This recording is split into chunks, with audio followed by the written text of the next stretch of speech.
নমস্কার। রাজস্থান বেঙ্গলি দিদির ছোট্ট মিনি ব্লগে সবাইকে স্বাগত জানাই। আমি সোমা। চায় বানাবো। এই যে আমি আমার বাড়ির ঘাটা। সবাই ভালো থাকবেন, সুস্থ থাকবেন। খুব ঠান্ডা পড়েছে জানো তো, রাজস্থানে এত ঠান্ডা পড়েছে। আর এই যে ইনি বাবু তো সব দিন আদর করতে হবে, আর আমার মেয়ের সঙ্গে একটু মস্তি করবে, যে যতক্ষণ না ট্যাক্সি আসে ততক্ষণে মেয়ের সঙ্গে মেয়েকে এদিক ওদিক ঠেলবে, আমাকে ঠেলবে, মানে ওকে একটু গায়ে হাত বুলাতে হবে, আদর করতে হবে। তারপর করে 2 প্যাকেট দুধ নিয়ে আসি, একটু চা করে খাবো। আর আজকে একটু গাজরের হালুয়া করার ইচ্ছা আছে। হালুয়া করা হয়ে আর একটুখানি পাটিসাপটা করার ইচ্ছা আছে। তো গাজরের হালুয়া করে রেখেছি। এই যে পাটিসাপটা করছি, খুব ভালো লাগে খেতে। এটা ছোটোবেলায় খেয়েছিলাম মায়ের কাছে, তো মনে পড়ে গেল।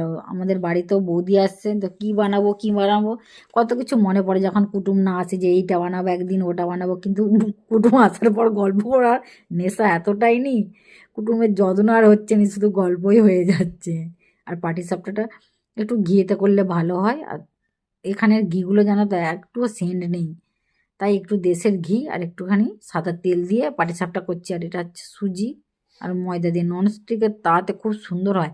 এমনি তাওয়াতে হয়নি, অনেকবার করার চেষ্টা করেছি কিন্তু হয় না। আর এইটা দেখো খুব তাড়াতাড়ি আর খুব ভালোভাবে হচ্ছে।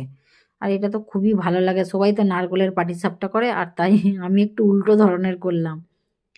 তাই জানি না কীরকম, আমাদের তো ভালো লেগেছে। তোমরাও ট্রাই করে দেখো, ঘরেতে বানিয়ে খেয়ে দেখো, খুব ভালো হয়েছে। এর সঙ্গে একটু খোয়া দিলে, দেশে তো আর খোয়া পাওয়া যায় না, ওটার বদলে তুমি একটু মাখা সন্দেশ দিও। মাখা সন্দেশ দিলে খুব সুন্দর লাগে খেতে। এখানে যেমন খোয়াটা পাওয়া যায়, খোয়া দিলে খুব ভালো হয়। তো বৌদির সঙ্গে গল্প করতে করতে একটু করে নিচ্ছি। অনেক দিন পর বৌদি আসছে তো, আর বাড়িতে মাত্র 2 ঘন্টার রাস্তা। বৌদিকে বলা হয় যে চলে আসো ভাইপোর যখন স্কুল ছুটি থাকবে, কিন্তু ওরা আসতেই চায় না। দাদারও একটু কাজে নেই, তাই ঘুরতে চলে এসেছে।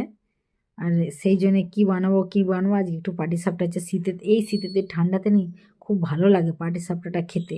মানে পিঠা তো শীতেতেই তো ভালো লাগে, পিঠা মানে শীতকাল, কত রকমের ভালো কিছু খাবার দিন হচ্ছে যে এই শীতকালের পিঠা।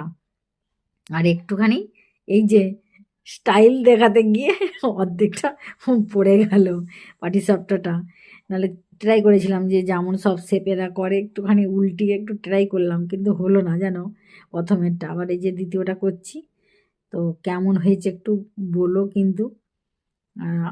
যে আমার ভিডিওগুলো দেখে একটু কমেন্ট করো, শেয়ার করো। আর যদি কোনো ভুল ত্রুটি হয়ে থাকে তো কমেন্ট বক্সে জানাও। আমি নতুন তো, তো জানি না কীরকম কী ভিডিও দিতে হয়, কীরকম কী করতে হয়, তো একটু জানিও। আমার বৌদি এই ভিডিওটা বানিয়ে দিচ্ছে, আমি একা কী করে করব, তো করতে পারি না। সেই